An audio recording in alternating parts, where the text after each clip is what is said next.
orasyon na pangkaligtasan bago manaog sa ating bahay. Ito ay orasyon na hango sa aklat ng ating Panginoong Hesukristo na pinamagatang Las Sagradas Oraciones.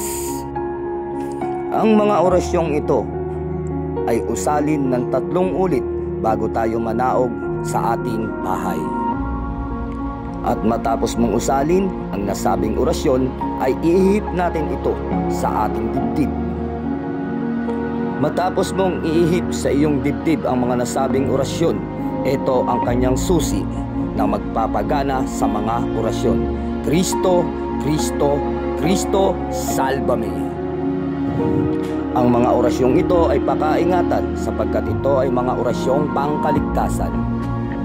At sa mga interesado sa mga ganitong orasyon, ay kung maaari po lamang ay pakishare ang aking video upang sipagin kami na gumawa pa ng mas maraming video na makakatulong sa inyo. God bless you all, mga idol.